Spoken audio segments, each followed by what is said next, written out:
Sabi nga nila, priceless ang pagmamahal ng isang pamilya. Pero paano kung masira ang pagmamahalan na ito? Maayos pa kaya ni Norma ang kanilang pamilya bago siya mawala?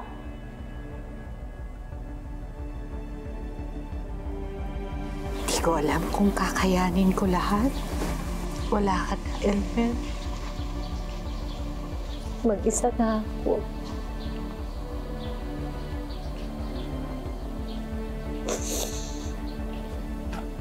Hayaan mo, pangako. Aayusin ko ang mga anak mo.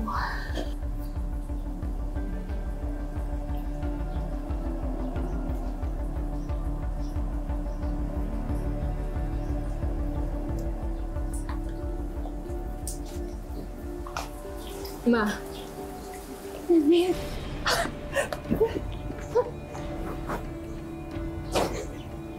Salamat. Salamat at umuwi ka dito sa Liliw. Ang tagal mong nawala. Si Ron, boyfriend ko. Marami po. Ay. Andiyan na rin ang panganay mo.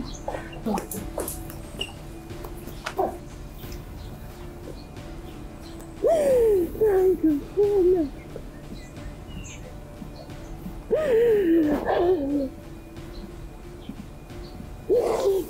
Lucy, salamat. Natutuwa ako at nandito na kayo.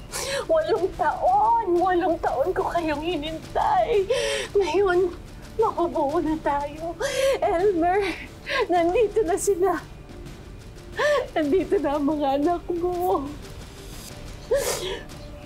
Halika. Kumain muna tayo, Mars. Sige, Mars. Halika, dito tayo. Halika. Halika kayo. Upuan na.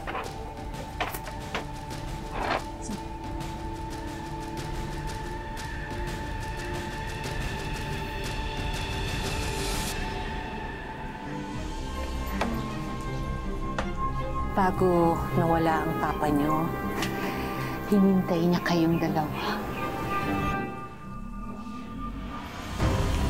Huwag mo nang pagandahin, Ma. Si Kuya lang naman ang gustong makausap ni Papa bilang siya lang naman yung paborito niyong anak, di ba? Tama ba ako? Nani, pwede ba? Konting respeto, patay na si Papa. Respeto?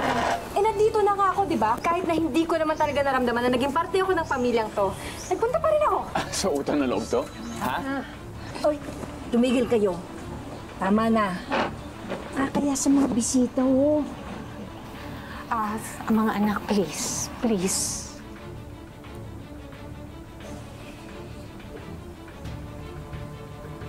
Yvette?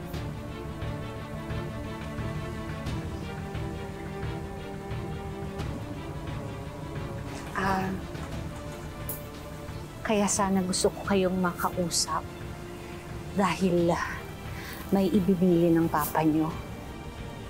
Bakit sino ba to?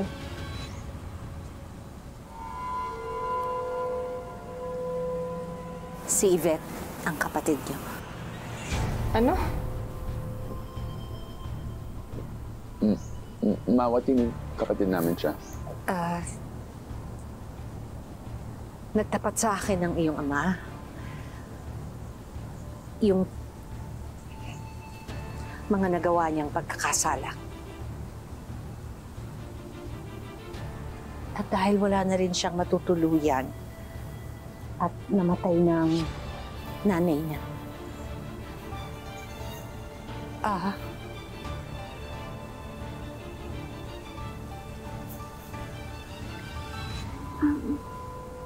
Pasensya na, ate at kuya, kung nakakagulo ako sa inyo, pero wala na kasi talaga akong matuluyan eh. Nakakatawa ka nga talaga, Ma, no? Kami nga ni Kuya, hindi mo maayos. Magdadagdag ka pa ng bastarda?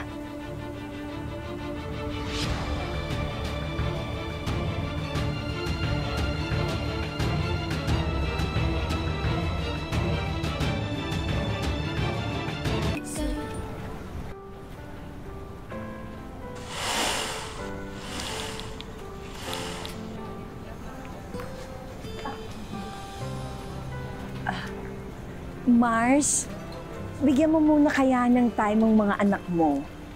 Sabi nga nila, time is gold. Ay. Mare? Okay ka lang? Okay lang. Okay lang. Baka-epekto lang to nung bagong gamutin. Mars, bakit hindi mo kaya sabihin sa mga anak mo ang katotohanan? Na ano? Na may sakit ko. Na may taning na ang buhay ko. Baka pag nalaman nilang katotohanan, magbati na yung magkapatid. Tapos malalaman nilang tunay na dahilan kung bakit mo tinanggap si Yvette. Magiging happy kayong lahat to the highest level. Ayoko na magkaayos sila dahil naaawa sila sa akin. May panahon ka naman ako. Gagawin ko lahat para maayos ko ang lahat.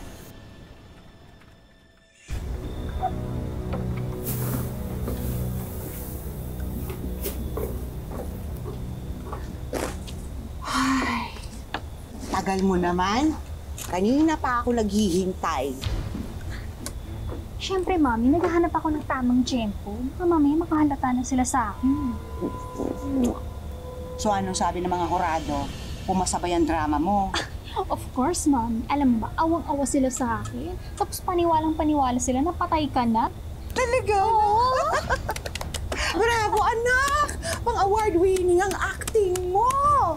Sabi ko na, swerte tayo this year. Yun ang sabi ng horoscope ko, swertein talaga tayo ngayon. Pero anak, you have to stick to the plan. Kailangan makuha mo ang loob ng normang yan. And then, sirain mo silang mag-iina para ikaw, anak, makuha mo ang lahat ng kanilang pera, ari-arian, negosyo, the works, everything and everything. Bago mategi ang si Norma na yan. Alam mo, anak, ang tagal kong nagtiis sa mga tira-tira ni Elmer nung kabit pa niya ako. Pero ngayon, anak, hindi na. Tama na, husto na. Kukunin natin ang sa atin.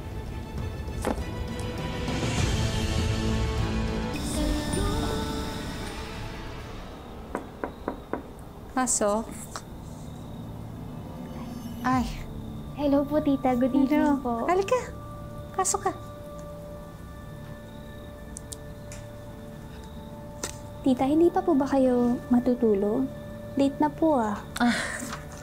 Kailangan ko munang tapusin tong sales report. Kailangan ma-check eh. Kaya pala sobrang yaman niyo po ni Daddy. Sobrang hands-on niyo po pala sa negosyo.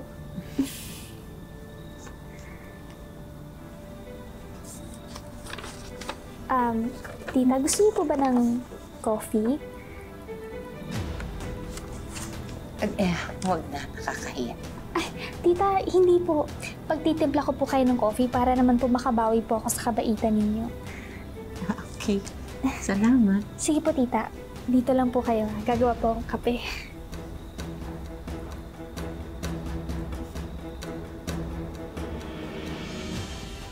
Ate, gusto mo rin ba ng kape?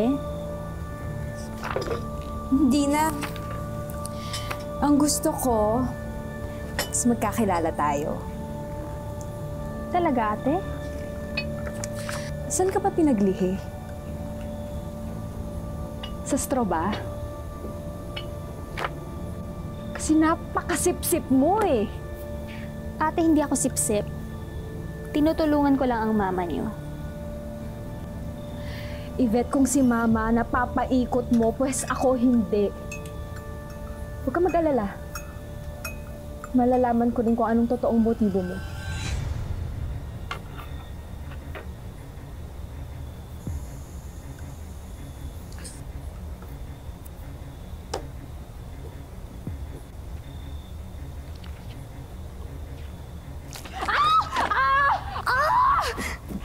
Sorry, ate. Sorry. Sorry. Walang iya ka? Walang iya ka? Sinadya mo yun eh! Aray! Aray! Aray!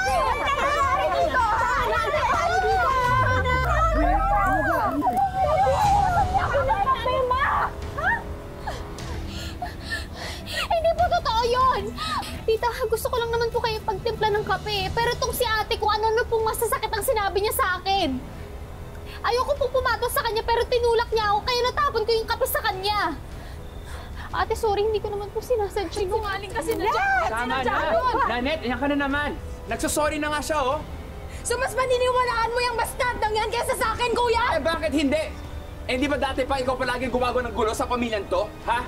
Eh, unang araw ng burong ni Papa, nanggulo ka na naman, eh. Tama na, mga anak. Parang awa nyo na. Kumalma na tayo. Huwag na tayong mag-away-away. Ibig sabihin, mas pinaniniwalaan mo nga yung bastardang yan. Anak, hindi naman sa ganon. Ay, tama.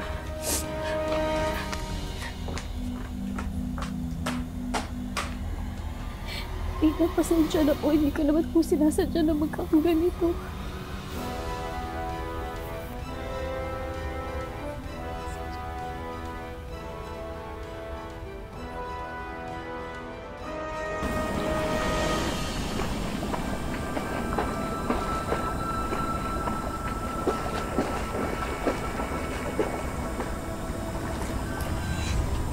Night swimming? Oo. Kung palamig lang na ulo. Pwede bang makilamig? Gusto ko rin magpalamig ng ulo.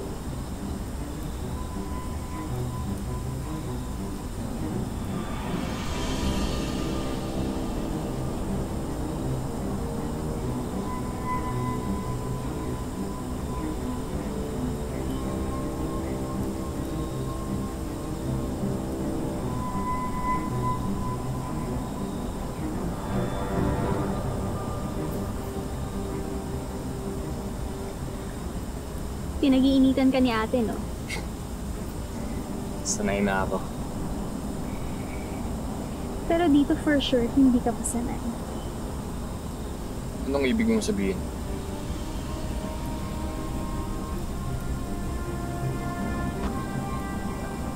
Evet, anong ginagawa mo? Ayaw mo ba?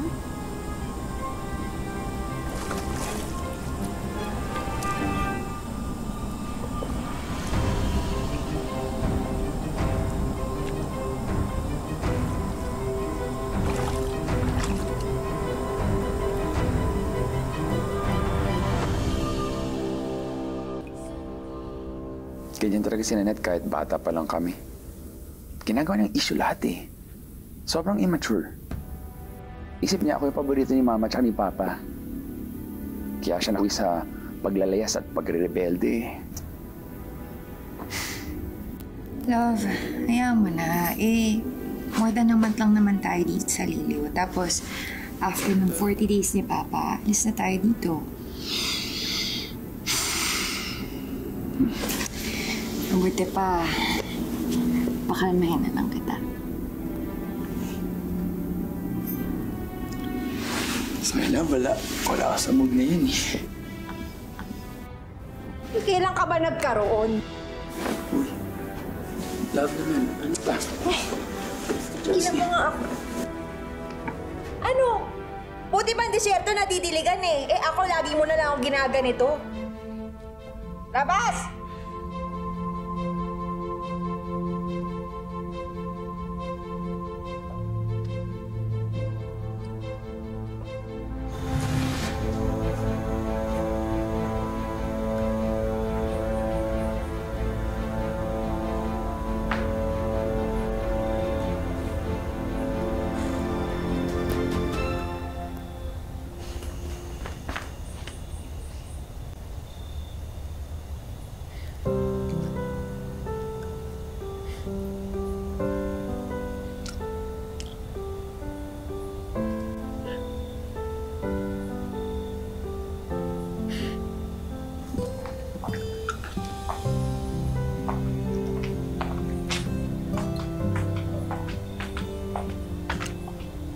Kuya?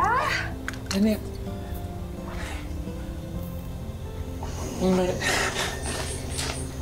Nanette, wag mo sabihin kay Mama, please. Please. Uy, alam mo naman yun. Alam mo naman na ayaw niya na lalambot-lambot ako. May asawa na ako ngayon. Hindi niya pwede malaman to. Kuya, hanggang ngayon pala, nagme-makeup ka pa rin pag stressed ka. Laan ko. Doon mo pa rin tinatago yung makeup mo sa tinataguan mo dati, no? Oo. Tama ko, no? Si mama at papa lang naman yung nagpilit sa akin na magbago eh. Na magpakalalaki, na magpakasal kay Josie. Ayaw lang nila naging kahiyan ako ng pamilya natin dito sa Liliw eh. Pero please, sige na sis. Just, wag mo sabihin kahit kay ngayon. Huwag kang mag-alala, kuya. Ako pa, ba kailan ba ako nagsalita? Kahit naman ng mga bata pa tayo, tinutulungan na kitang magtago ng makeup mo, di ba? Ito naman. Kalimutan mo na bang close tayo dati? Tayo lang naman yung magkampi. Bago ko naging rebelde kila mama at papa. Bago ko lumayas dito sa Liliw.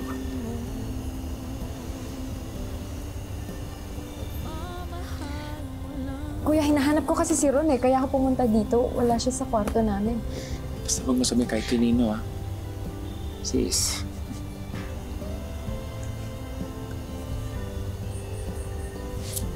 Promise. Thank you, sis. Libo na yan.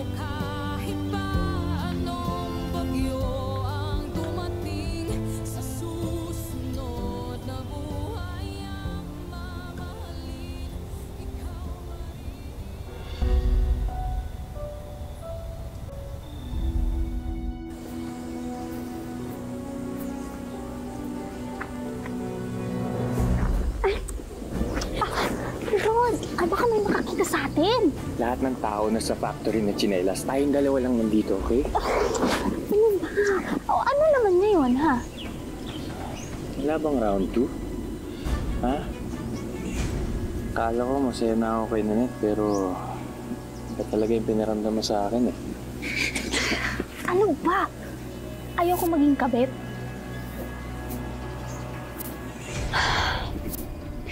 Kung gusto mo talaga ako, iiwan mo si Ate Nanette.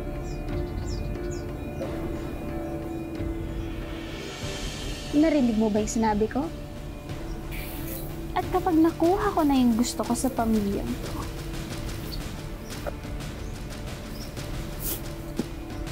pwede na tayong magsamang dalawa.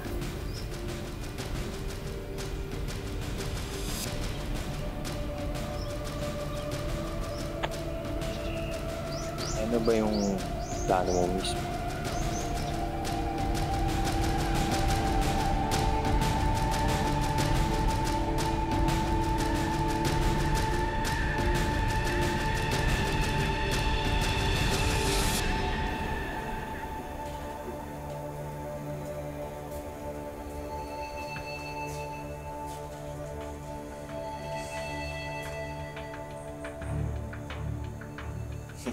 Hindi ka rin makatulog? Oo eh. Kaya nandito muna ako. Mainit eh, no? Oo. Ikaw ba nainitan? Oo. Maklase yun.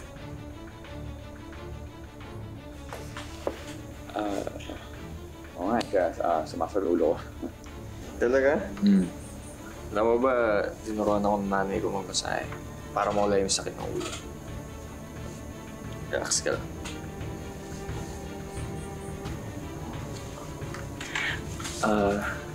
Ano ginagawa mo? Minamasahe ka. Sabi mo, masakit yung ulo mo, di ba? Alam mo, mas mabuti na pa pumasok na ako sa kwarto. Ha? Sigurado ka? Magaling ako magmasahe.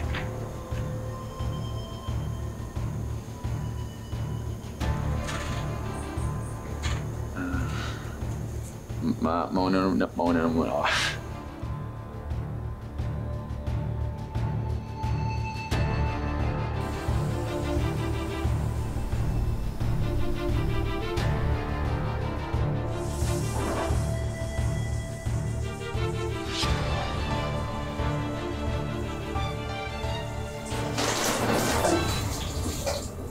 Sorry kuya. Akala ko nagtama ko. Pero nagpapadiligis ka na. Okay lang bang sabay na tayo? Teka, sasabi ka. Mas ka dito? Mas ka dito? Huwag ka dito, huwag ka dito. Alam ko yung sikreto mo. Okay lang. Huwag kang maganda. Sabi ka na. Alam ka dito kasi sinibigay ko naman yung gusto mo. Promise. Sikreto na. Sinamulo ka ba? Ano ba sasabi mo? Ha? Okay, Dolfo! Anong ginagawa niyo dito sa loob? Ha? Pumasok sa loob ng banyo eh. Ha?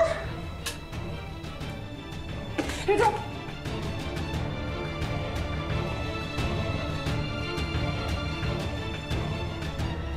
Naliligo ako, pumasok, tas sinipuan ako. Ano? Manyak eh! Ano pinagsasabi mo? Ito yung manyak!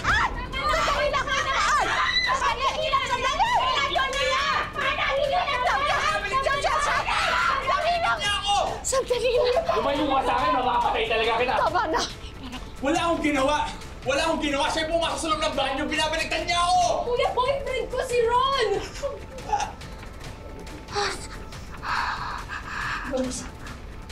Bakit ha? Bakit? Hindi ka na nahiya! Hanap mga bawi mo! Diyos ko po. Huwag kayong maniwala sa kanya. Huwag kayong maniwala sa kanya. Siya yung manyak, hindi ako eh! Hindi ako! Ako? Siya yung manyak! Sinaulo ka talaga! Sinaulo ka! Manyak! Tama na! Manyak! May chance pa kayang mag-ceasefire ang magkakapatid? Maayos pa kaya ni Norma ang kanilang pamilya bago siya mawala? Tumaas lang ang presyon ng mama niyo, pero stable na siya ngayon. Babalik ako bukas to check on her again. Kailangan mainom niya yung mga gamot niya. Maraming salamat, Doc, ha? Sige po, mauna na ako. O sige, hatid ko na kayo.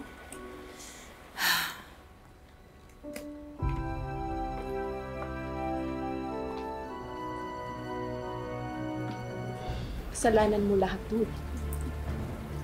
Kung ayaw mo maniwala sa akin, bala kayo. Kaya kailangan mo kasapin yung boyfriend mo.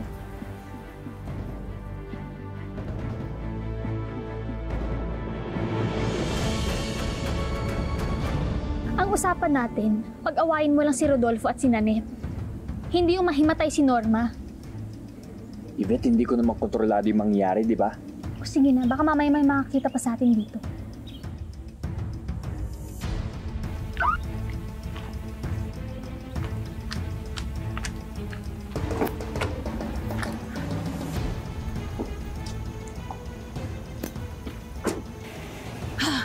Kaloka!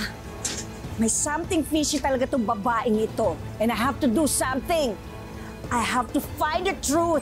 Cause the truth will set us free!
O ano, siguraduhin mo sa akin na maganda yung balita mo, ha? Oo naman, Mami. Daw itong matandang babaeng ito. Ano ba naman yang si Ron? Sisirain niya lahat ang plano natin. Ano na, pornada na. Paano kung natuluyan niyang si Norma, na Tegi? Di lahat ng plano natin na kunin lahat ang kanyang pera, wala na. Mami, huwag kang mag-alala. Buhay na buhay yung matanda. Tsaka meron akong naisip na plano na pwede natin gamitin sa nangyari to our advantage. Mami, buhay ang nanay mo. Hindi kasama to sa press release na sa amin na may nanay siya. Sino itong mga demonyitang ito? Mga hayop. Kailangan malaman ni Nanette ito. Naku, tatawagan ko siya. Hello? Hello? Hello, Nanette. Tita? Naku, dapat nito malaman. Ano? Ano? Teka, hindi ko maintindihan. Anong kailangan kong malaman? Kumapit ka. Nasa bahay lang natin ang tunay na demonyita. Tita Joanne, hindi kita marinig. Ang hina ng signal mo, tita. Hello? Tita! Abangan sa susunod na Sabado mga kapuso, ako po si Marian Rivera at ito ang mas pinalakas na tadhana. Si Yvette ang nasa likod ng lahat. At nasa likod mo.